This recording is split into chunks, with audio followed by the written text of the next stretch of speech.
So simply, we can say we collect the data from different sources, then we analyze based on various statistical tools, and then we interpret on those tools. Then ultimately, we represent the data to the world.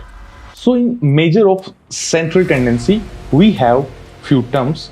Let's say we have first of all, and the easiest thing is the mean. We have median, we have mode, fourth we have is weighted mean. Actually, these all finance we are using for the humans, and humans needs to have easier things in everything, right? So it's better that it should be very easier for all the people. So that's why sometimes we use the median. Hello friends, welcome back to day 37 of the 100 days of hell with Python algo trading. Actually, this day 36 was already recorded, but when it was edited and when I again reviewed this, I felt it has so much of definitions and all the text. And then when I searched on YouTube, I found almost all the sessions are theoretical. So I thought it will be so boring, and as you already have all the theoretical resources, so why not make this video completely practical?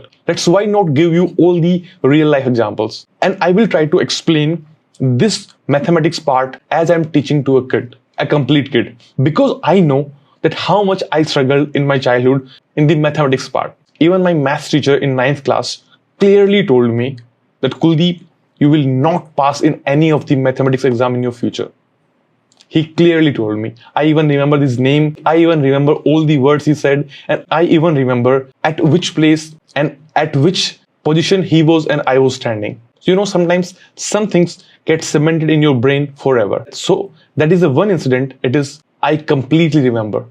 So that's why I know that how I struggled and how I overcame this mathematics fear. So I would try my best to give you the most intuitive explanation, the complete visualization, and the complete real life examples, so that we can gain more perspective and we can analyze and we can apply all those concepts in the machine learning or AI or the quant side. Because ultimately these definitions, these texts will not come to save you. The only thing will save you in any difficult situation is your understanding, is your deeper understanding of the concept, and which I will try my best to give you, because I have spent a lot of time and energy to prepare these kind of content, which includes almost everything based on the real life. Even all the examples, everything will be real life based. And also while preparing the content, I thought that I am going to teach all the kids, right? So that I can give you the basic details, everything.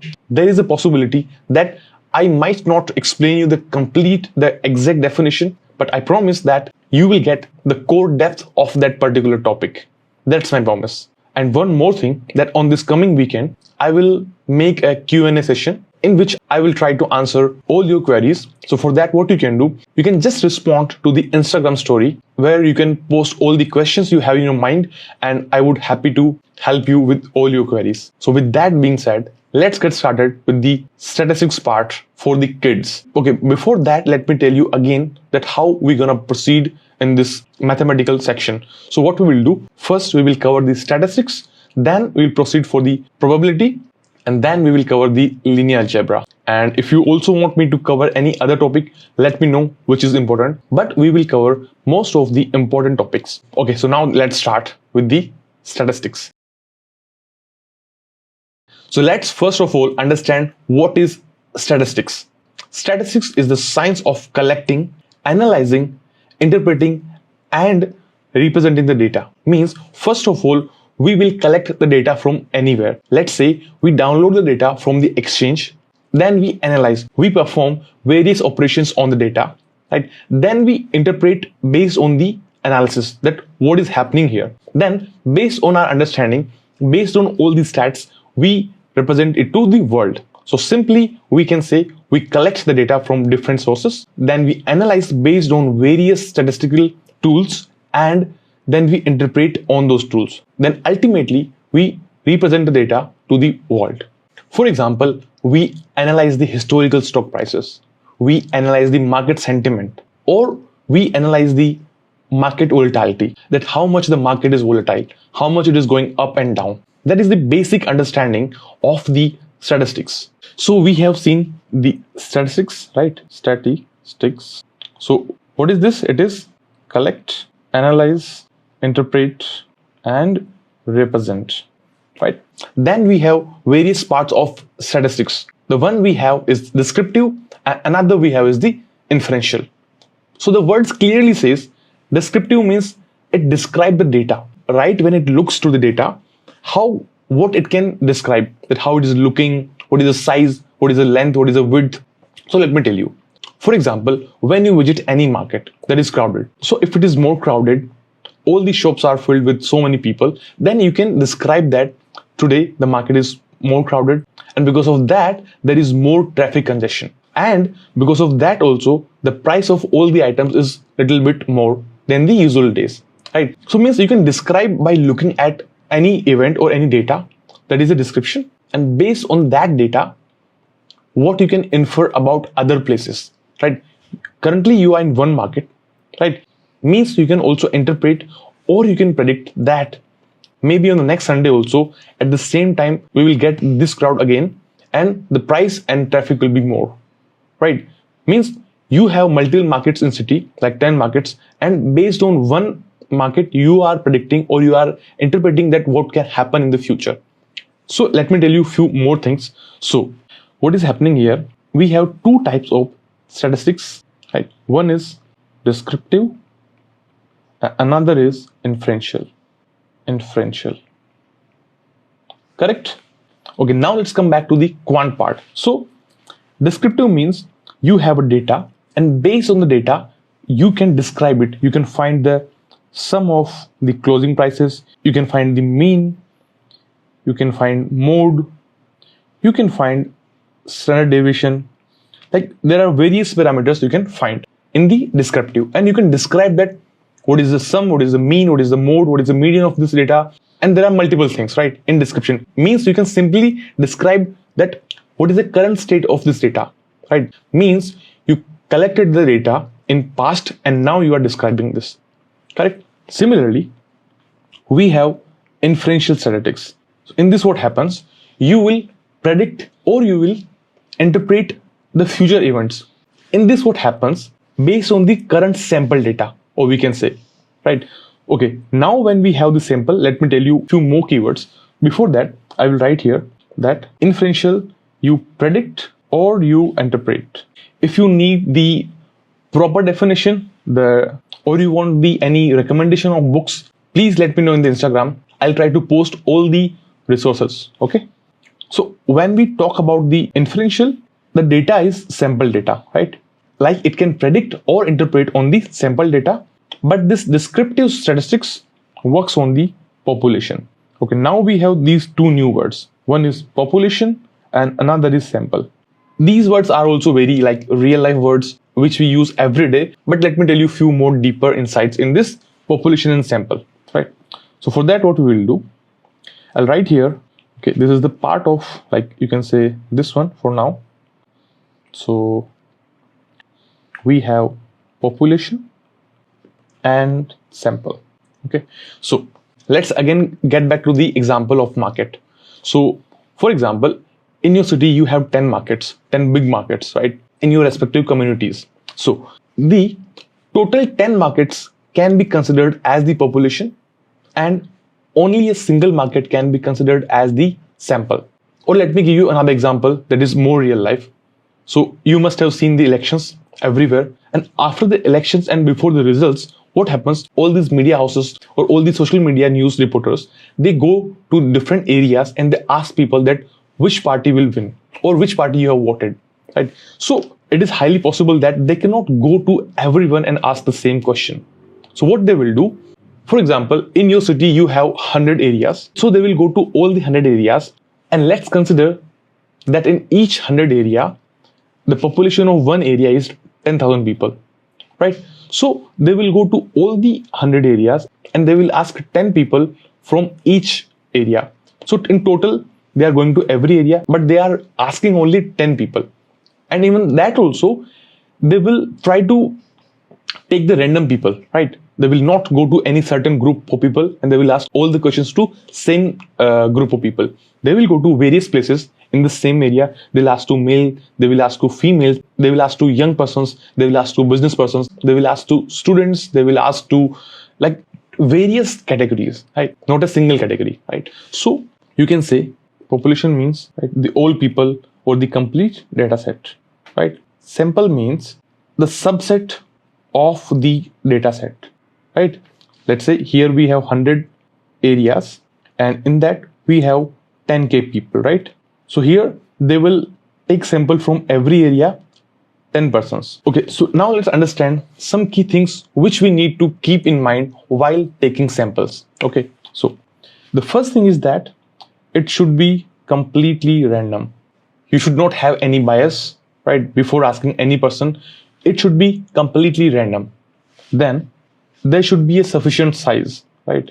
So let's say we had 100 areas here and 10k people in each area. So you will be going to all the areas, 100 areas, and you will be asking 10 people from every area, right? Means you are asking at least 1000 people to infer about the future events that which party will win. You can't just go to 10 areas and you will ask only 10 people that which party will win. It will not give you a good prediction. So the sample should be random, the size should be good enough, and the third, it should be representative. What is the meaning of this? This means that if you are going for sampling, then you should be taking sample from different categories. For example, in the case of election, you should be asking to male, you should be asking to female also, you should be asking to young person also, and you should be asking to old age people also, right? You should be asking to the professionals and you should be also asking to the business persons. So you will get a good mix of the people who can give you a good idea. So these are the three things you should be keeping in your mind while taking the samples, right? Hope it's clear. If not, then please let me know. We can discuss this again, right? Okay, now let me tell you two more terms which you will be using a lot while you are studying the statistics and probability and the machine learning in future. So the two terms are, first is parameter and second is statistic, right? So see, what is the meaning of these two terms? So both the terms are numerical value. What you will say? Numerical value, correct? But this numerical value, parameter, represents the population, whereas the statistics represents the sample, right? I have already explained you the difference between population and sample, right? Again, so when you talk about the example, you can take the population mean, which is mu, right? The population variance, which is sigma square, the population proportion, which is p bar. Similarly, when we talk about sample, you can take sample mean, which is x bar, the sample variance, which is s square, and we have the sample proportion, which is p bar. Actually, here you can remove this p, it will be just p, and here it is p bar. Okay, so that is the basic difference between parameter and statistic, right? Parameter is for population and statistic is for the sample. You can say pp and ss, simple. Okay, you have to step out from your comfort zone. There is no escape for sure. Earlier I used to create videos while sitting, but now I have both the system. I can make video while sitting also, and sometimes I prefer to record videos while standing. So at least I am more active and you can see the energy in the video also. I can feel the energy. So that is the basic thing, like how you can get out from your comfort zone, and it will definitely help you. So today we will discuss mainly about the descriptive statistics, and in the next session we will talk about inferential statistics, right? Okay, so before that, let's talk about data, the types of data. So I'll write data first. So what kinds of data we have? First we have is the categorical data, right, which we have understood many times earlier. Then we have numerical data, right? Also, these are known as quantitative. I'll just write the short form. And categorical data is known as qualitative. Correct? Okay, now let me give you some examples of categorical data or the numerical data. So before that, I will leave a question for you that 0 and 1, the bits 0 and 1 bit is categorical or numerical data, right? It's the question of the day and you have to answer in the comments. And if you have more examples of the categorical and numerical, please let me know in the comments. So let's talk about some examples of categorical data. So category means you have buy and sell, right? So these are two categories, buy and sell.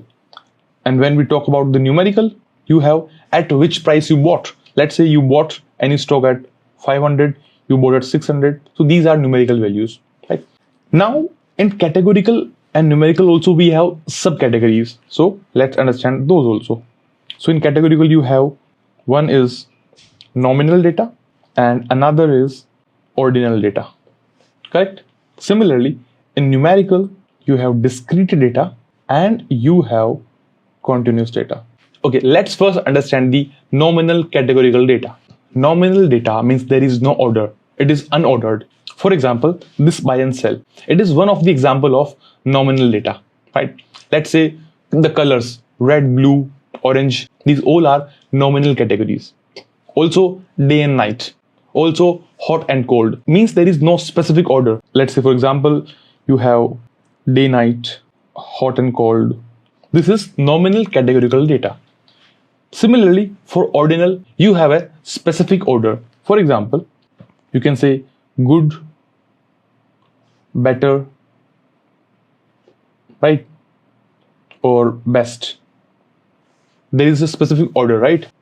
Again, you can say in terms of temperature, you can say normal, cold, or you can say extremely cold, right? So it becomes a order, right?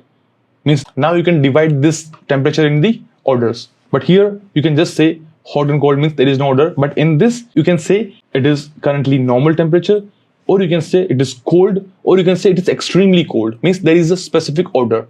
It is still categorical, but there is an order, right? So this is the nominal and ordinal data, correct?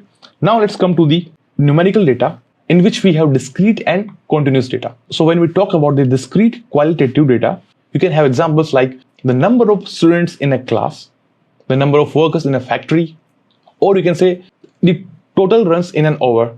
You can have 6, you can have 12, you can have 18, but you can't have 6.5. You can't have 7.3 runs. Means in discrete, you should be having an integer number. That's a simple definition. So I'll write the examples. I can write the number of students, right? Or the number of workers in company, or you can say total runs in an hour, right? In cricket, of course. Okay, now when we talk about the continuous data, it means any specific data within a range. You can say the price from the January to February, the 1 month. You can say ROI on any stock investment within a year, or like whenever there is a series, a continuation, it is known as the continuous data. So for example, you can take the ROI in 6 months, right? Or you can say volume of any stock, daily volume you can say, or you can say like monthly, yearly, it's up to you completely. So hope it's clear. Discrete is integer values, it can be any, or continuous means there should be a range, there should be a continuation, right? Doesn't matter like in which order, but it should be a continuation. Okay, in the last of this video, I'll show you some amazing things about the basic of statistics, which if you carefully understand, then definitely it will help you a lot in your upcoming journey, for sure. Okay, now let's talk more about descriptive statistics. In this, mainly we have two things. One is measure of central tendency and another is measure of dispersion. So as the words clearly states, so in the first, that is the central tendency, we trying to find out the weight, the centrality of any given data. On the other hand, in the dispersion, we try to find out the spread, how much the data is spreaded, right? So let's understand them one by one. So we have descriptive statistics, right? And in this, we have two types, or we can say two measures. The first is measure of central tendency, right? Another is measure of dispersion, right? Or I'll just draw a simple figure that if you have a data, let's say this line, So in the measure of central tendency, you tend to find out the centrality, the central things, mean, median, mode. You will understand them one by one. But in the measure of dispersion, you try to find out that how much the data is spreaded, right? So you try to find out, you can see the range, the spreadness, how much wide the data is, right? Central and wide, both different things. So in measure of central tendency, we have few terms. Let's say we have first of all, and the easiest thing is the mean. We have median, we have mode. Fourth we have is weighted mean. We also have multiple measures, but these are the most important measures, right? And along the way, if required, we will understand more. But for now, we will focus on these 5 measures of central tendency, right? Again, when we talk about the measure of dispersion, we have range, we have variance, we have standard deviation, then we also have MAD is mean absolute deviation, mean absolute deviation. I have again written the short form, correct? Then we have coefficient of variation. Definitely we have more things, we have more keywords, we have more measures, but we will understand them one by one once we are done with these basic things. Because if you understand these basic things, then the statistics parts will become so easy for you. You have to grasp these concepts very deeply, right? Very easy, but very, very, very important, I would say. So now let's understand them one by one. And then in the last, I'll explain you why we are using these measures and what are the pros and what are the consequences of these measures. So at least you will have a good idea that at which place, which measure we should be using, right? Please stay focused for a few more minutes and you will see the amazing things of these measures, right? So let's first understand the mean, the most easy and the most important. So we can find out the mean by adding all the numbers and divide them by the total number of the items. So let's say you went to buy apple, right? The apple fruit. So you went to 5 various shops and you asked the price of apple. Okay, so the first shopkeeper told you that it is $6 per kg, right? Another said it is 9, another said it is 12, and the other said it is just $4 per kg. And when you asked to the last person, he said it is $7 per kg. Okay, now if your friend calls you and asks you, hey bro, what is the mean price of the apple in the market? So what you will do, you will just add all the values and divide by the total number of the values. So what will happen? 6 plus 9 is 15, plus 12, 27, plus 4, 31, plus 7, 38, divided by 1, 2, 3, 4, 5. Right? So it will become $7.6 per kg. So it is the mean. Very simple explanation. I think it doesn't need any further. If you need the proper definition, please refer to the links which I have shared on the Instagram. Right? Next we have is the median. So what do you mean by median? In median, the first thing you do is to sort the numbers, right? So let's say we sort them in ascending number. So the first will 4, then 6, then 7, 9, and 12. And then you will take the middle value as these numbers are odd, right? So you will take this 7. Mean price is $7.6 per kg and median price is $7 per kg, right? Next we have is mode, right? So let's say when you went to the market and when you asked the prices, so what happens? You went to another 5 shopkeepers and what happened? Let me quickly write this number again. So 6, 9, 12, 4, 7, and you went to another 5 shopkeepers and the 6th one told you it is 9, the 7th one told you it is 10, the 8th one told you it is 9, and again someone told you it is 15, and the last one told you is the 9. So now what is happening? While calculating the mode, you will count the frequency, that which number is appearing more in the data set. So here you can clearly see that this 9 is appearing 1, 2, 3, and 4 times. So you can clearly say the mode of this data set is $9 per kg. As simple as that, right? Now, the next we have is the weighted mean and trimmed mean. So let's understand that also. So when we talk about the weighted mean, you will write W mean. Don't worry about the formulas if you understand the concept. Those are very easy. Just the numbers are big, that's why you feel it's difficult, but it's not difficult. Very easy. I'll explain you. Don't worry. So when we talk about the weighted mean, what is it? So in weighted mean means you add some weight to your values. Okay, let's understand this. So let's say you have these numbers. So you will write 6, 9, 12, 4, 7. And let's say the shopkeeper says that these apples are from, let's say, the Great India. These apples are from the USA. These are from UK. These are from, let's say, Singapore. And these are, let's say, from Russia, right? So based on the quality of the apple, we can assign some weight. Let's say if it's from India, we'll assign 0.5, right? If it's from USA, you can give, let's say, 0.2. If it's from UK, let's say you give it 0.3. If it's from Singapore, you can give it, let's say, 0.4. And if it's from Russia, you can, let's say, give it also 0.4. Correct? Then what you will do, you will multiply all the values. So it will become 3 plus it will become 1.8. It will become 3.6. It will become 1.6 and it will become 2.8. Correct? And then you have to add all these values. So it will be 0.7, 1, 1.8. Right? So whatever the value comes, it will be your weighted mean.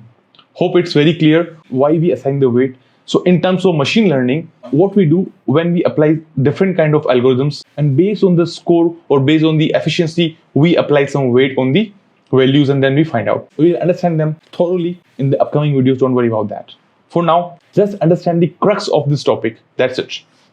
Now, next we have is the trimmed mean. So again, I will write these numbers. So first, let me write here the trimmed mean, T mean. So I'll write the price of apple again. That is 6, 9, 12, 4, and 7. Correct? Now what happens? You again went to another 5 shopkeepers, and when you ask the price of apple, what happened? The 6th one told you the apples are from Mars, so the price is $6,000 per kg. The 7th one told you that the apples we receive were given from some other person, so I can just give you in $1 per kg, right? Another told you the price is 5, another one 6, and another one, let's say, 4. Correct? So to find out the trimmed mean, what you will do, first you will sort these numbers, right? So you can write like 1, then 4, then again 4, 1, 4, 4, then 5, 6, 6, 5, 6, 6. Then you have 7, 9, 12, 7, 9, 12, and 6,000. Correct? So you have total 1, 2, 3, 4, 5, 6, 7, 8, 9, 10 values. Correct? So in trimmed mean, what happens? You decide a percentage to trim and then you calculate the mean. So what you will do here, you will decide that we will trim the 10% of the data. So 10% from starting and 10% from the last. So these are total 10 values, means you can trim one number from both the sides. So you will trim this one and this 6,000, and then you can calculate the mean, right? The sum of these numbers divided by 8. It will be the trimmed mean. And why it is required and why it is useful? Because to avoid the outliers. This topic we will just understand after the discussion. All the pros and cons of the measure of central tendency and the measure of dispersion. Okay, now let's understand why we use these measure of central tendency and what is the pros and what is the cons of using these. So in that way, you will be having more deep understanding, and it will be also very easy to remember when you will be using these in real life, right? So the first is mean. So let me write here mean.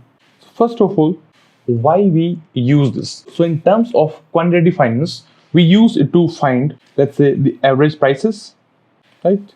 Average volume, and there are so many metrics. So you can say average volume, and there are multiple applications of this mean. Then the pros of mean. Pros are, it's very easy to calculate. Takes all data points into account, right? Or you can say it is useful for normally distributed data. We will understand these normal distribution and everything in upcoming videos. Don't worry about that. Just understand it for now. Then we have few cons. And what is that? Mean is prone to outliers. How? Let me tell you. First, let me write it is prone to outliers. Outliers means, let's again take the example of the Apple prices in the market. So you went to ask the price of Apple, and while asking the price to 10 different shopkeepers, one shopkeeper told you that the price of Apple is $6,000 per kg because it is coming from the mass, right? So it will distort your mean because that is the outlier. So let me show you again. So we have seen that. So let's say you went to 5 people and they told you the price is like 2, some told you 3, some told you 4, again 2, right? And the mean of this is 3 plus 4, 3 plus 2, 5, plus 4, 9, 11 by 4. So it will be around 2.7 around, right? But if you ask the 5th shopkeeper and he tells you the price is 6,000, right? Then it will be 5. And now your mean becomes 6,011 divided by 5, and it will be 1, then 2, and 0 and 2, around 1,000. So that means your mean goes from 2.7 to around 1,000, and that is huge. Means the problem with mean is it is prone to outliers, right? Hope it's clear. Next, it cannot represent the skewed distribution. Skewed means, let's say if you sort the data and on the one side the values are larger and on the one side the values are lower. Means if you find out the mean, you will not be find out that at which side the data is skewed. So you can say not represent skewed distributions, correct? The last is can be misleading if data is extreme. Misleading for extreme values, right? Now we have median. So first of all, why we use the median? So what happens sometimes? So sometimes we have the skewed data, right? So let's say on the one side we have 0 and on the other side we have in thousands. So in order to avoid those extreme values, we can use the median. So in median what happens? We sort the value first and then we take the middle value. So we can say it is less prone to the outliers, right? So you can say, so in short you can write useful for skewed distributions, correct? Now let's understand the pros of median. So I'll just write pros, and the first, it is not affected by outliers. So we can say not affected by outliers. The second is we can say it provides a better central tendency for skewed distributions. And third is it is very easy to understand and calculate. So you can just write easy to understand and calculate. Actually, these all finance we are using for the humans, and humans needs to have a easier things in everything, right? So it's better that it should be very easier for all the people. So that's why sometimes we use the median. Next, okay, now let's understand some cons. So when we talk about the cons is it doesn't consider all the values, right? So we can write doesn't consider all values, and also it is less informative for the normally distributed data as compared with the mean. So you can say less informative for normally distributed data as compared with the mean. And also it can be less intuitive, right? So you can write less intuitive, right? Okay. Now let's move to the mode. Okay, so mode is used to find the most frequent value, right? Most frequent value, correct? Then the pros are it is very useful for categorical data. So you can simply write useful for categorical data, right? And it is not affected by outliers, simply. Then for the cons, you can write, so when there are multiple frequent values, it becomes complex and not that useful, right? Now we have weighted mean. So let me write here weighted mean. If you want the PDF of this one node, please let me know. I'll post it, okay? So the usefulness of weighted mean in the quant finance is that when we want to give more weight to the recent values, if you have seen the VWAP, volume weighted average, you must have seen that that is one of the application of weighted mean, right? So you can say when we want to give more weight to the recent values, right? So that is the more weight to the recent values. The pros are it provides an accurate measure for important data points, right? Also, it is very useful for the time series data, right? Time series means the stock data. And when we talk about the cons, it is more complicated than the normal mean, right? So you can say more complicated, more complex, and it depends on the weight you take. So it's subjective. You can also write it's subjective, right? Subjective to various or the metrics, right? And it is also sensitive to the weight. So you can say sensitive to weight. Okay, last we have is the trimmed mean, and trimmed mean is not that useful, but sometimes it can be useful for the outliers. So generally these are the four we mostly use in the measure of central tendency, right? Now let's understand the measure of dispersion. So let me write this measure of, right? So the meaning of measure of dispersion is that you can find out that how wide the data is. So with the help of central tendency, we can only find the centrality. But in order to find out the spread, how much it is spreaded, you have to use some measures of dispersion. So the first and the foremost is range. Okay. So what we will do, we will discuss the pros and cons also here only, right? So for the range, so in range, we can figure out the highest and lowest value of the data, right? So with the help of the mean, we can only find out the central value, but with the range, we can have an idea that how big the data is, how long or how wide it is. So for example, let's say you have this data, right? And you have these points. So here, let's say we have -5, and here it is 0, and here we have +5, right? So if you apply mean here, what you will get? You will get -5 plus 0 plus 5 divided by 3, and the mean will be 0. So sometimes you cannot find anything with the measure of centrality. So then we have the dispersion. So when we find out the range, you can figure out that range is equals to maximum value, that is +5, minus minimum value, that is the -5, and you will get 10. And then you can have an idea wideness of the data, right? Okay, now what are the pros? The pros are, it is very easy, first. Second, a quick way to find out the spreadness, right? You can say quick, and you can get the idea of extreme values with the help of range. You can get the idea of extreme value, right? If we have pros, then we also have the cons. The range is also prone to outliers. So you have to write prone to outliers. How? Let me show you. Let's say you have this data, and most of your data is this side. Let's say it is -10, it is -9, it is 8, it is 7, right? It is 0. Then you have one value. So if you try to find out the range, you will get like 1000 minus 10, which will be 1010, and it will not give you the right idea about the correct range. So it is prone to outliers, right?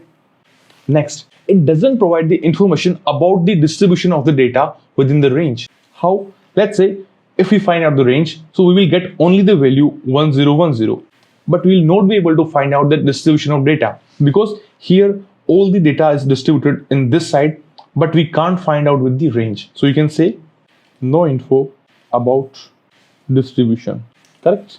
And the last one is, it is not robust for the large data sets. So you can write not robust for large data sets, correct? So what is the variance? Variance is the average squared deviation from the mean. Means it gives us the idea that how much the data is deviating from the mean, the square, right? And why we use this? We use this to find out the deviation from the mean, or when we talk about the quant, so in quant, we can find out the deviation of the prices from the mean, or we can find out the dispersion of return or the prices, right? You can write average squared deviation from the mean, right? And the formula for variance is sigma squared summation I equals to 1 to n, and here xi minus x bar squared divided by n. And it's different for both the population and for sample, it will become n minus 1. We will understand that in future, don't worry. For now, just this x is the data and x bar is the mean of the data. So let me show you for any one data set. Let's say you have these values 1, 2 and 3, right? And you want to find out the variance of this data set. So what you will do, first of all, you have to find out the mean. So what is the mean? Let me write it here. Mean is 1 plus 2 plus 3 divided by 3, that is 6 and 2. Mean is 2. Now you can apply this formula. So how you will find this? Sigma squared equals to x1, that is 1 minus 2 to the power squared, plus second is 2 minus mean squared, third is 3 minus 2 squared, divided by the n. N is 3. So you will get 1 plus 0 plus 1 divided by 3, which is 2 by 3, which is 0.66, correct? So that is the variance. Hopefully it's clear. We use this to find out the deviation from the mean. Okay, now let's understand the pros of variance. So let me write here the pros. And the pros are, it takes into account all the data points, right? So we can write all data points. Second, it can be very useful to find other metrics like standard deviation, right? And the last is, it can indicate the degree of risk or volatility. So you can write degree of risk and volatility, right? Similarly, we have few cons also. So for the cons, you can write, it is also very sensitive to outliers. So you can write sensitive to outliers. Second, it takes all the data points into account and it provides a comprehensive analysis, right? So you can say units are squared of the original data points. So you can write units are squared. Means, let me show you. Let's say you went to ask the price of the apple. So generally, shopkeeper will say it is $10 per kg, right? Or it is $5 per kg. But when you find out the variance, it is sigma squared. You can see here, sigma squared means the units will also be squared. So you can't say like that it is $10 per kg square. It is less intuitive, right? So that is the issue. Units are squared. And then the last is, it is very difficult to interpret, right? So difficult to interpret. And it is also complex a little bit. So because of this issue, we have a rescuer named is standard deviation. It is specially made for the variance only. Let me show you what is it. Let me write it first. It is which point? Third one. Okay. It is standard deviation, correct? And what is the formula of this? It is simple. SD is equals to square root of variance. Simple. That's it. And what is the benefit of this? The benefit is that we know that variance is sigma squared, correct? So what will happen? It will cancel out and SD is equals to sigma, means now the units are same as the data point. That is the biggest pro of the standard deviation, right? The only difference is the units. That's it. Okay, so why we use standard deviation? We use it to measure the average deviation from the mean, so it can indicate us the volatility or risk of an asset, right? So you can write here average deviation from the mean, right? And it can indicate the volatility or risk. You will be using this a lot in your upcoming journey. Okay, now let's understand some pros. So the first pro is it provides a clear measure of volatility, right? So you can write clear measure of volatility, then very easy to interpret, right? And it is widely used in the finance field. So you can say widely used, not widely, okay? There are some cons also. So when we talk about the cons, we have, it is also very sensitive to outliers. So you can write sensitive to outliers. Second point is, it always assumes a normal distribution, which is not always the case, right? So you can write assumes a normal distribution.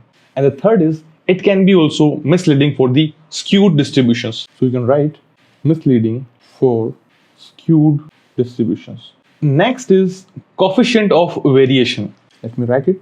Fourth is coefficient of variation. And the formula of CV is equals to standard deviation divided by mean multiplied by 100%. That's it. Let's understand this, why we use the coefficient of variation when we have mean, when we have standard deviation, when we have variance, then why we are using the coefficient of variation. Okay, let me tell you one thing. It is useful when we are comparing the relative dispersion of different assets. So you can write relative dispersion, right?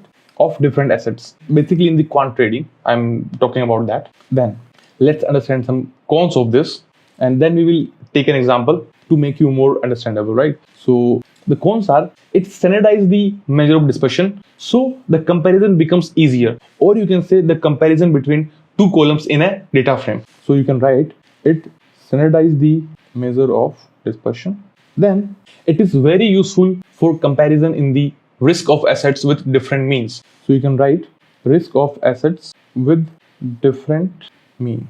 And then the last and the most important pro is that it is dimensionless. You can write it is dimensionless because it is a coefficient, so it can be applied across different data sets. But when we have pros, we also have cons. So in cons, actually I was in flow state. These are pros, okay? So you can just write pros, and these are the cons. So when we talk about the cons of coefficient of variation, the first is it can be misleading when the mean is 0. So you can write misleading when mean is 0. And also it is very small change in the mean, sensitive to small changes in mean.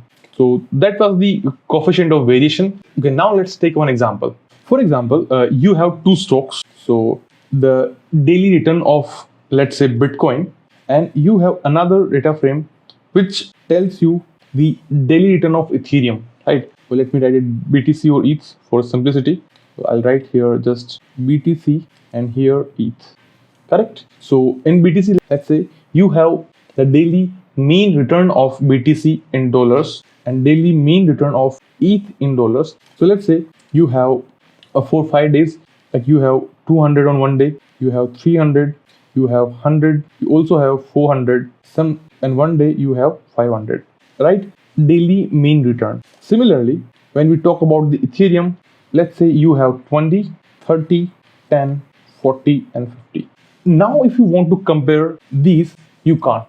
We know that these are the mean daily return of Bitcoin and Ethereum, but you can't compare, right? So in order to resolve that issue, or in order to compare two values, you can use the coefficient of variation, right? And the formula for CV, we know that is, what is that? CV is equals to standard deviation divided by mean multiplied by 100%, correct? So let's find out the mean of these values first. So the mean of BTC is it's 5, 6, 10, 15, 100 divided by 5, right, which is 300. Similarly, the mean of this is 30 and the mean of BTC is 300, right? Again, let's find out the standard deviation of Bitcoin, which is the square root of variance, right? So what we will do, we'll quickly find out like 200 minus 300, which is 100 square, plus 0 plus 200 square, then again 100 square, and again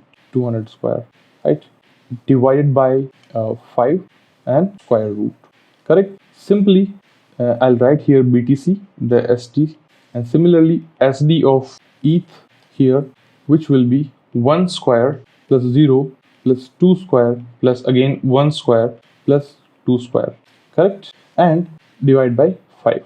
So when we talk about the SD of this, we will get 100 into 100, 10,000. So I'll just write 10k plus it will be 40k plus again 10 and 40k, square root divide by 5, and here it will be 1 plus 4 plus 1 plus 4, so 4 plus 4 8 plus 10 5, right?